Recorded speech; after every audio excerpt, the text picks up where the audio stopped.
About to start. It's lovely to see you here, fresh and prepared for the fantastic day. I'm a little bit, sad because it was so fast these days we had together. This is the last day. I can't believe it is Friday already. It is a great, great pleasure to be here with you.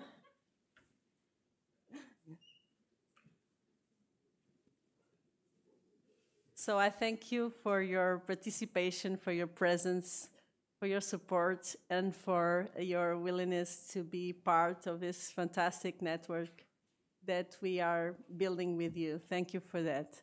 It's my great pleasure, honor, and privilege to introduce Professor. Then I will say this slowly because Friday, it's a long week, and in Fridays I have problems with my speech, but I will say it. Wildemir. Is it right? Thank you. He's so kind. Thank you for having accepted this invitation to be with us and share your perspectives with us. David is an emeritus professor of social and cultural pedagogy at the Catholic University of Leuven and a former professor of social pedagogy and andragogy at the Radboud University in the Netherlands. With a brilliant academic career devoted to adult education, Danny has been officially retired for 8 years now. He's retired, but he's very, very active. He has not withheld from engaging in academic activities, of course, related to adult education and critical pedagogy. He is a member of the Laboratory of Education and Society in Belgium, of which he was a co-founder. In his research unit, he had always been concerned to make a link between educational matters and issues of public public concern like schooling, democracy, emancipation, sustainability, migration, and so on. His main research projects and teaching commitments have focused on many of these topics during this entire career. He has published widely and in various languages, in books and journals. He is the co-editor of the European Journal for Research on Education and Learning of Adults, RELA, and a member of the editorial board of Adult Education Quarterly and the International Journal of Lifelong Education. I've asked him to share with us some precious information that I couldn't find online, and he was kind enough to send it to me and for me to introduce him in a special way. So apart from this fantastic curricula, he has been continuing active in civil society and community work as a voluntary activist. He has been supporting refugees coming from Palestine and recently from Ukraine when they trying to start a new living in the country. He taught non-formal language courses as a voluntary collaborator, which often also means not only teaching, but helping them in many different ways. He is nowadays one of the governors of a small corporation that builds homes for the homeless people in Leuven, the city where he lives. He is active in a movement that propagates silence in the busy and noisy region of Flanders. Recently, he moved, together with his wife, into a co-housing project where they live together with 28 families. Each family has a dining living room. It is a separate apartment, but they also share many common places, such as dining and living room, workspace, lodging for visitors, a common garden, etc.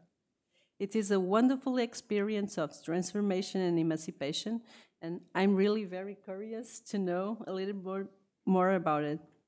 And it is a proudly father of 2 daughters and 5 grandchildren. And I have this in common with him. He sings in a choir. I love to sing in a choir too, so but he is on tune for sure. I'm not. So thank you for being here with us. It's my privilege and my honor to invite you to listen to this promising speech. Thank you very much. The floor is yours.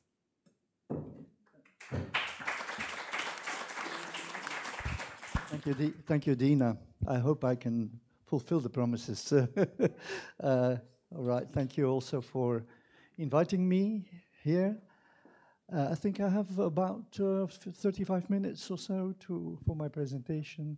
Give me a sign, because I tend to talk too long, too much maybe.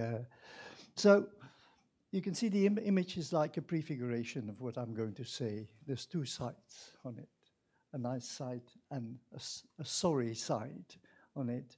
And we will need a lot of imagination and the power of imagination to get things, turn them again into the good side of the picture. Let me say a few things more about my background.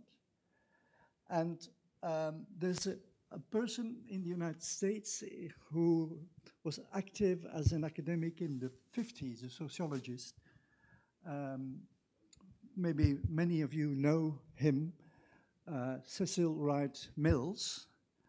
And he was the sociologist who had this expression, turning private troubles into matters of public concern. And I came across his book when I was not even a student at the university, when I intended to go to the university to start and study. And this was a very inspiring book, which I found actually in a supermarket. That was the days when supermarkets still sold books like that, academic books. So important for me, and it's always been a source of inspiration, this way of engaging in research and engaging both in research and active citizenship, and organize my research also in connection with what happens in society, with the movements that are in society, the changes that take place, and so on, and try to understand how people who engage in these actions of transformation, how they educate themselves and how they learn from each other and so on. So I've tried to develop theories of social and community learning. And I've also engaged, and I still do in a voluntary context, with public issues such as migration and interculturality, inclusion now, because inclusion is a big buzzword by policymakers. It's all over the place. So George and myself have recently written a paper on that, which will be published soon in Rela. And also, recently I have begun to consider the importance of arts, but then also of aesthetics in a much broader sense, which has inspired me also in my research and in my writing and my practice. So here we go. What will I talk about further? I will spend some words on what the ongoing story of emancipation and transformation in the context of adult education. I will talk about where are the roots of emancipation, where has that all started, and what are the limits of the current emancipation story. And I will emphasize that we probably nowadays, we are moving into a new era, reconsidering emancipation and reconsidering what human and humanity and humanization is about. That will lead me or bring me to rethinking or reconsidering emancipation, and also the necessity of developing a new narrative on the human and the non-human relationship.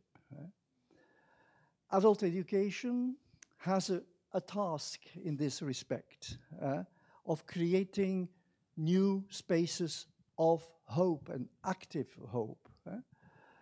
And I will finish with examples of what is now becoming an interesting section of research and practice, what is called place-based learning, where the learning and the education is connected to particular places.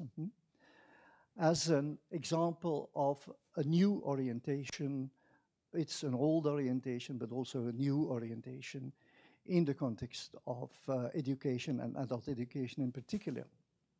Here you see the picture, you know them all, probably 5 guys. And when I selected these pictures, I began to realize, why are it only 5 guys that have inspired me throughout the years of my research related to adult education? Peter Jarvis has become a friend during the years. Stephen Brookfield has inspired me. Dewey is always coming back in my thinking. Jacques Mezirow, of course, also, and Paulo Freire. So these were the sources of inspiration even until today. But it's important also to critically consider some of these, the ideas that they have developed. So that's what I will also do today. You know, many of the guiding principles in adult education that have inspired many of us and that we are discussing here at this conference are about experiential learning, about critical thinking, about overcoming oppression and exclusion, about perspective transformation. We had a brilliant expose yesterday by Aliki about this perspective transformation based on starting from disorienting dilemmas in confrontation with limit situations. We discuss dialogue. We try to connect action and reflection and so on. So these are major notions in the context of adult education and research. And a central notion, of course, is critical thinking. And where has this critical thinking come from? It has all started among intellectuals in the 18th century in Europe. And one of the major inspirators of critical thinking has, of course, been Immanuel Kant, the German philosopher for whom enlightenment is the liberation of man from his self-incurred tutelage. That is to say, from his inability to use his intellect without guidance of another. And his central notion is sapere aude, dare to use your own understanding. That is the motto of the Enlightenment, which started in many places in Europe in the 18th century, and which has been a source of inspiration for education and adult education in particular. So change, transformation, and liberation are central notions in adult education, and 2 of the important persons there who have inspired many of us are Paulo Freire and Jacques Mezirow. And for Paulo Freire, liberation is to surmount the situation of oppression. Man must therefore first critically recognize its causes so that through transforming action they can create a new situation, one which makes possible the pursuit of a fuller humanity. And for Jacques Mézirow, transformative learning refers to the process by which adults transform their taken for granted frames of reference to make them more inclusive, discriminating, open, emotionally capable of change and reflective. So these are all guiding principles for people who work in the field of adult education. And to many of the authors, emancipation is about becoming more fully human.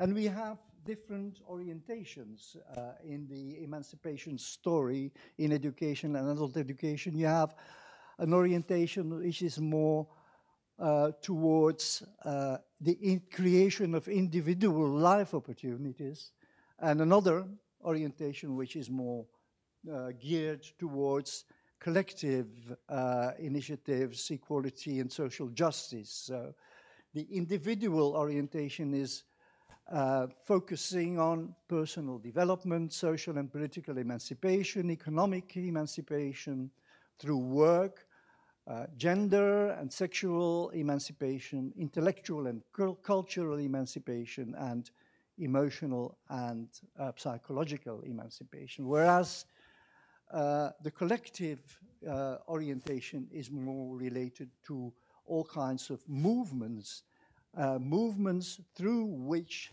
emancipation is realized. During the course of history, you have feminist movements, you have workers' movements, you have nowadays the LGBTQ movement, the environmental movement, participatory movements, civil rights movements, farmers' movements, you name it. So there's so much activity in movements that also create many opportunities for people to emancipate themselves often through harsh struggle also.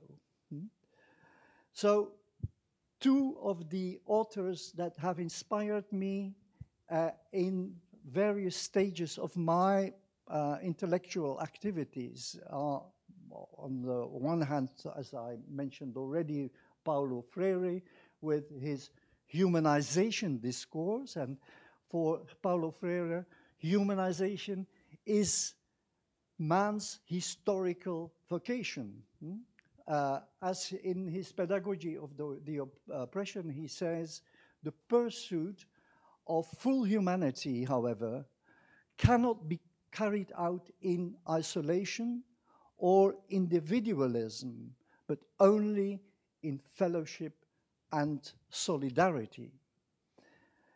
Interesting is the French philosopher Jacques Rancière, who has who is becoming increasingly known as a new thinker in the area of emancipation, but he has quite a different view on emancipation, because for him, emancipation is not something to achieve in the future through education or through social action or whatever.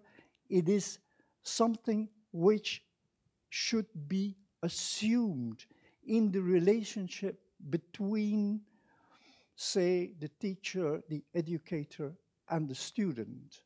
So it's something that should be there from the in the beginning of the process, and not something that is there at the end of the process as a goal. Emancipation, he says, is based on the assumption of equality of intelligence.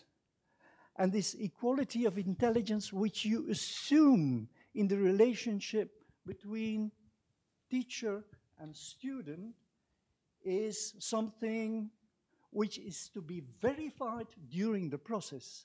And this creates opportunities for a more non-hierarchical relationship. His main critique on educators is that they continue to put themselves in a position of superiority, knowing how to guide the students towards enlightenment.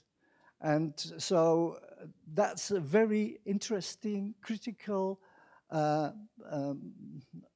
position which he has developed in his main work on pedagogy, the ignorant schoolmaster. A schoolmaster can be ignorant about the things he teaches or she teaches.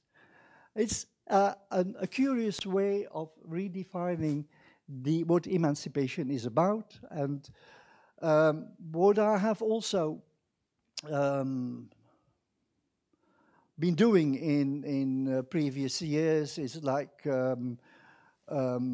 inviting in a journal, a Portuguese journal on education, Sisyphus, inviting people to reflect on what can be the role of many of the old masters, which I showed in the pictures. In the new times we live, old masters, new meanings. And so I invited several authors to reflect on that question. What can emancipation mean today? For if you reflect on the position of Freire, Dewey, Rancière, Latur, Illich, and so on. And so the question I asked these authors was, is there a need to reconsider emancipation?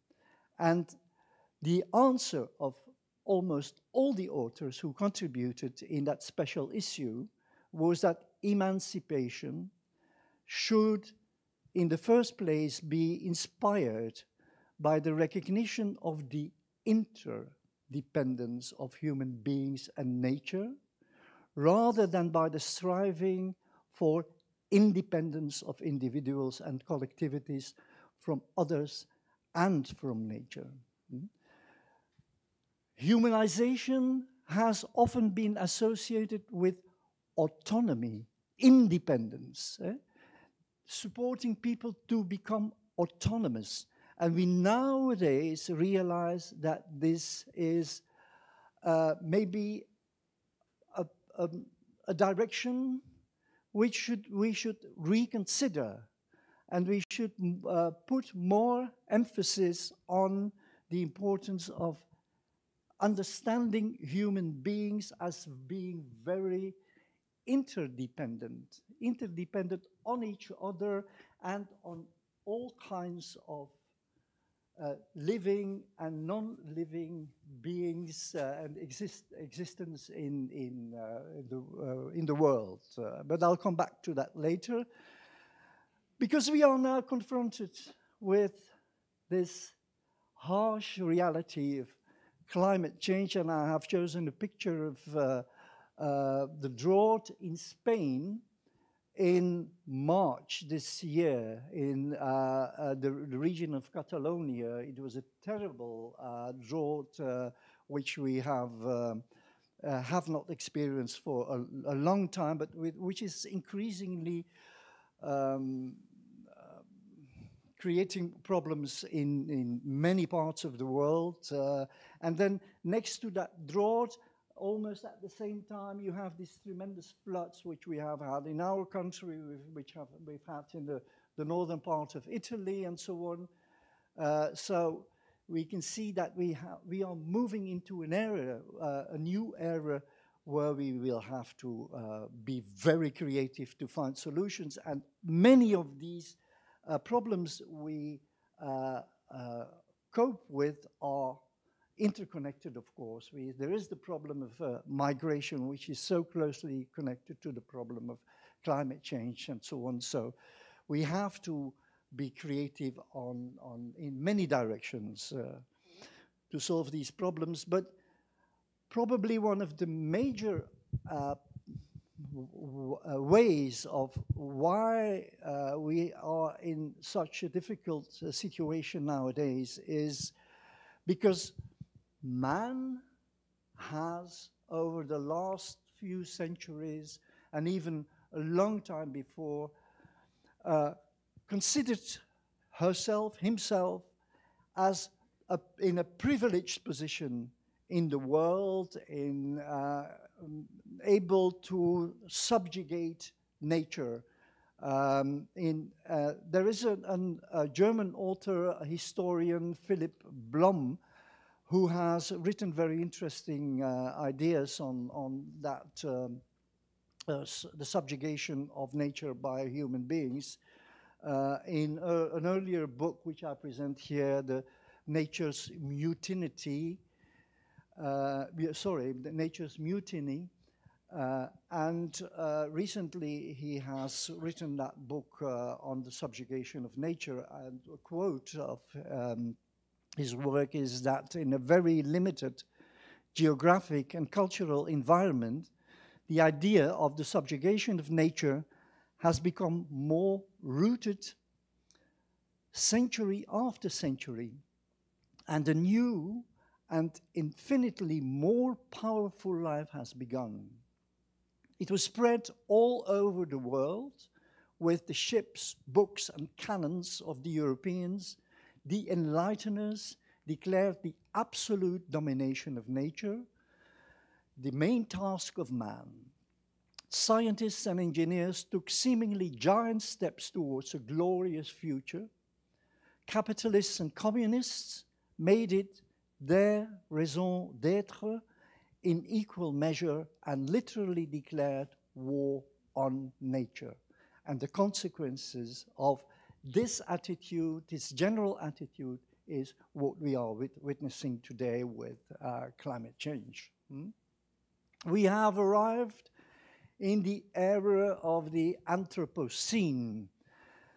And there's a picture here of the Stem van de Noordzee. That's a Dutch book about the voice of the North Sea. I live close to the North Sea, and the North Sea should have a voice also in the debate about where we're going to, in the debate about the Anthropocene. It's not only the North Sea, it's the rivers, it's the forests and so on that have had no voice and that need to have a voice in the future. The Anthropocene is an era that is extremely painful, complex, and probably making us crazy. An era of loss that requires a new structure of feeling, a new way of experiencing that helps us to acknowledge what is at stake. That's a quote of this book in The Voice of the North Sea. And we must slow down the debate, create an in-between space where vulnerability exists and where we allow questions that keep ourselves and others awake. And that is exactly what education could do, create a space in between and slow down, not go faster and faster, but slow down. And I will tell you a bit more about that, about what I have written about that.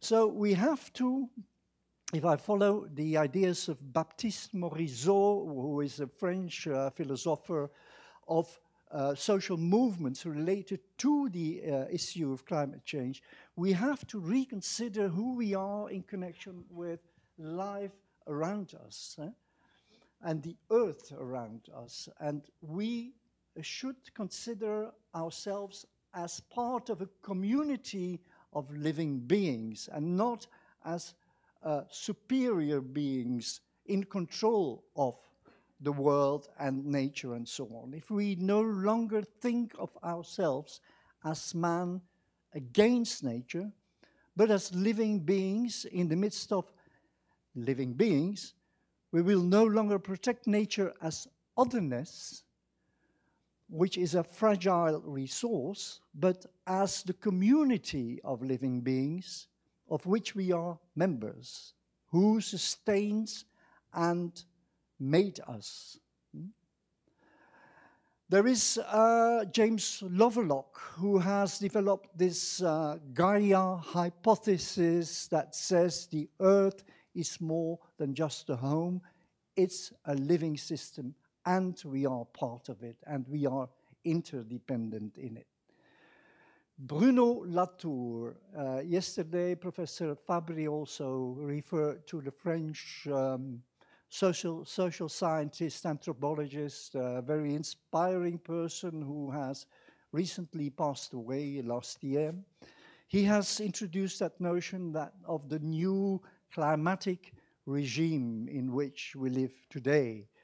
There is, he says, nothing in any case that authorizes us to reuse old markers such as right and left, liberation, emancipation, market forces, or even the markers of space and time that have appeared self-evident for so long, such as local, global, future, and past.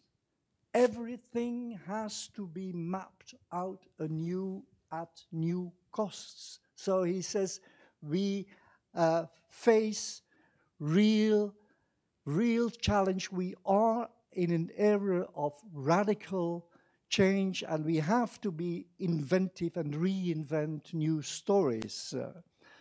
So the old markers have become, to a certain extent, not entirely redundant.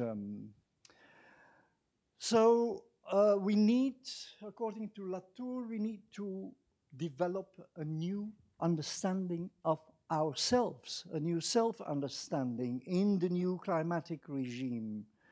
We are forced to redefine our position on Earth and our relationship to the Earth. Humans, he says, like the others, are not above nature, they're intrinsically part of it, and autonomy is only possible within a complex network of relations and reciprocal dependencies.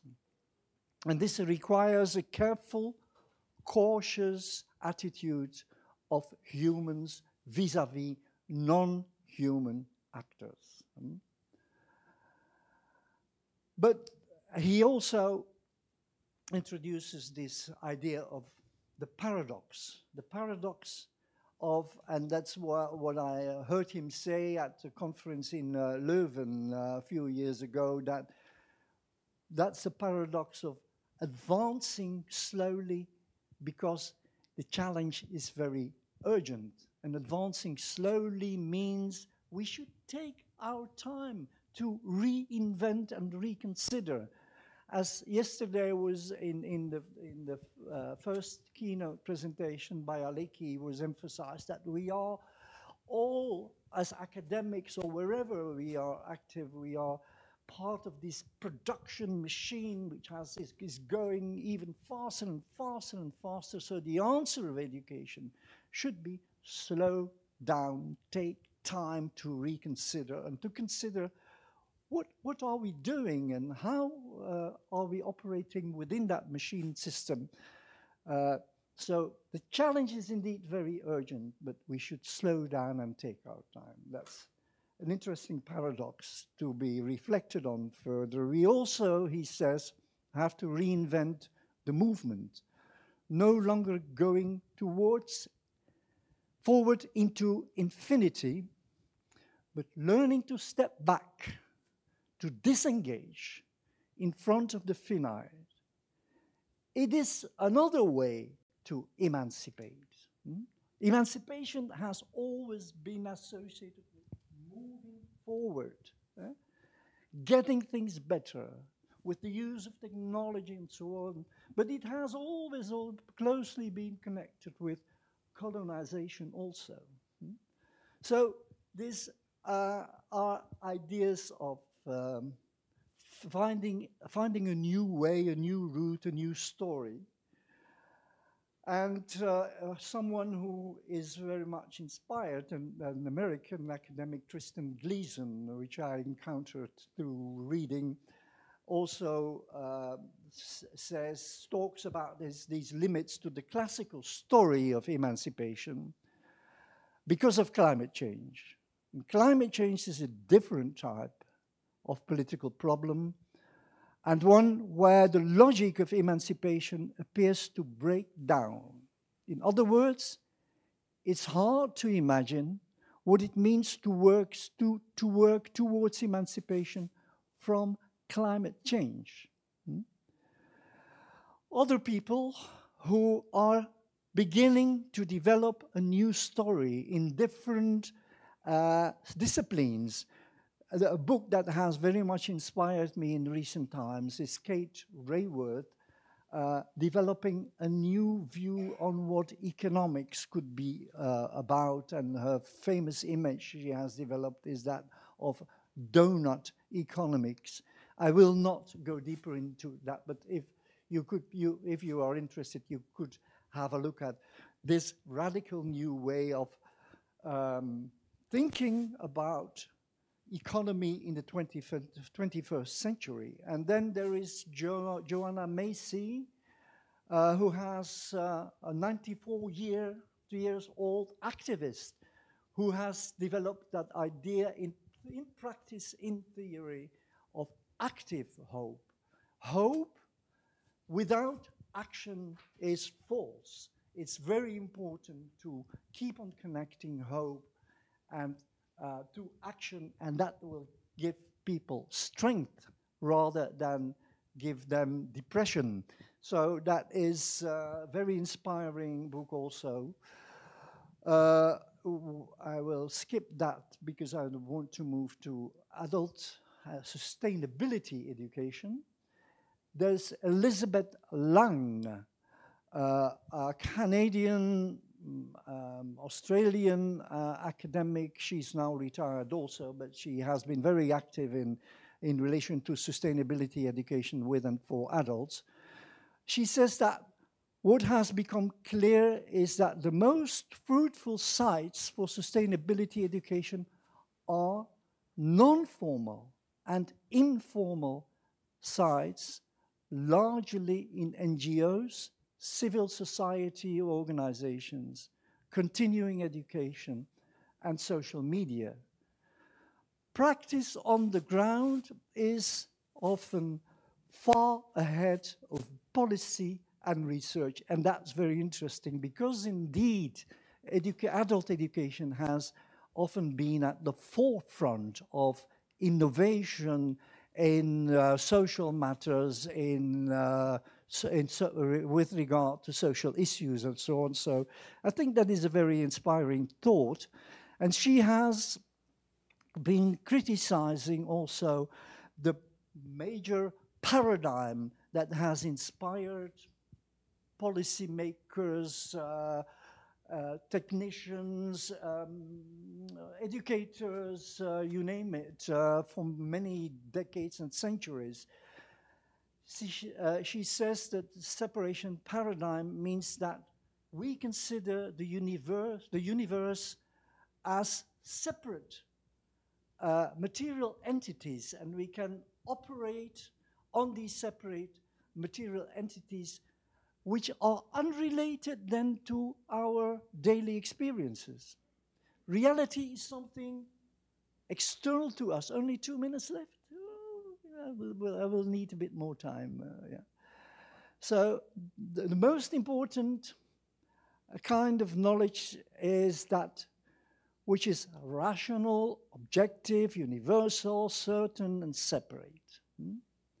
And values are separable from knowing. Efficiency is the most important value in decision-making and action. That is what is the separation paradigm is about. And we should move in the direction of the relational paradigm. And an inspiring image is the image of the rhizome, which has been developed by the French philosopher Gilles Deleuze. The relation paradigm means that life develops by traversing multiple interconnected tracks. Each of these tracks reveal a relationship but the relationship is not between one thing and another, but between the organism here and the environment there. So, in line with Elizabeth Lang's thoughts, we should organize education in connection with relationality, education towards rationality, which means that theories and philosophies are integrated in practice. Learning and lectures include inner selves and bodies. Collective learning valued as much and seen as related to individual learning. Educators are also learners, and learners are also educators. Learning is profoundly connected to place. Content is inseparable from real-world applications. Values are integrated with facts, and many diverse perspectives, communities, and disciplines are integrated, and science is integrated with the humanities.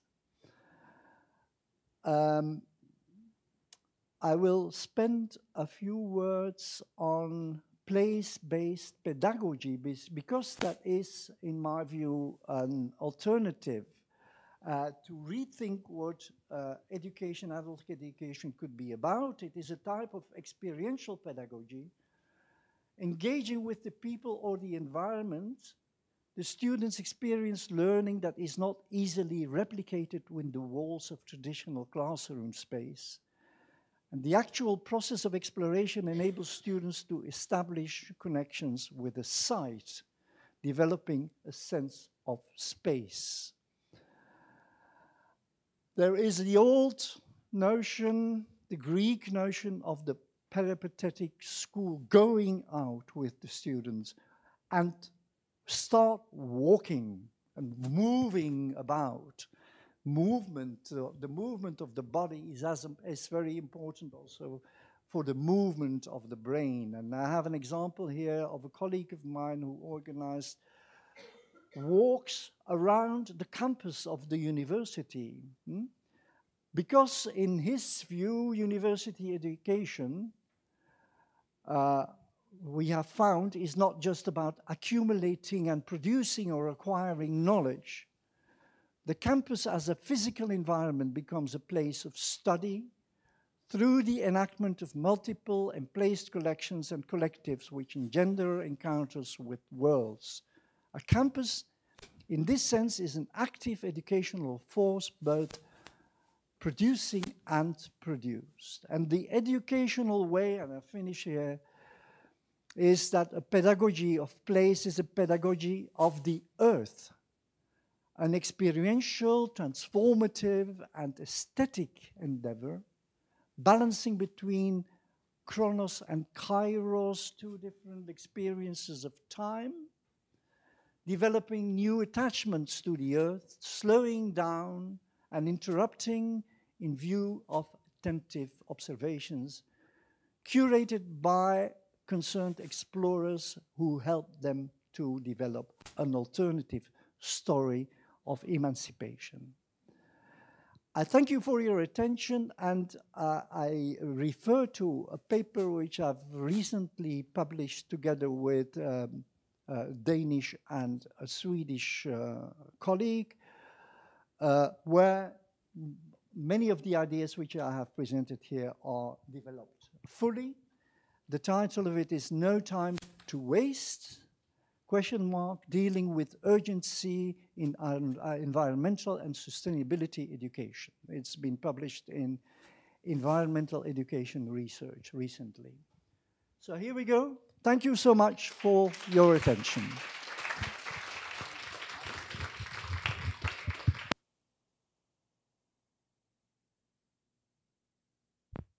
Now it is. Thank you so much for this inspiring invitation to redefine emancipation collectively. And I take with me a word that I love so much. It is a Portuguese word from Paulo Freire, esperançar, active hope. Active hope. So it is the action in hope. So let's do it together. And I apologize, but we have no time for questions in the session. So please comment and question Professor Danny in the spaces that we have to interact. Thank you very much for your kind attention and for your participation. Thank you. I'm blessed. Thank you.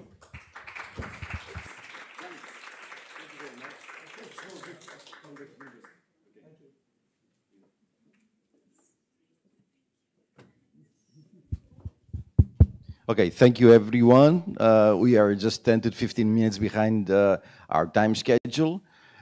Although Greeks are not famous for being very, connected with time schedules, I do have this strange, problem. So let's move to our classrooms, classroom 6, classroom 7. And those of you that are going to stay in the theater, I think Alessandra Romano is here, the coordinator. So please stay here to proceed further. Thank you very much. Thank you.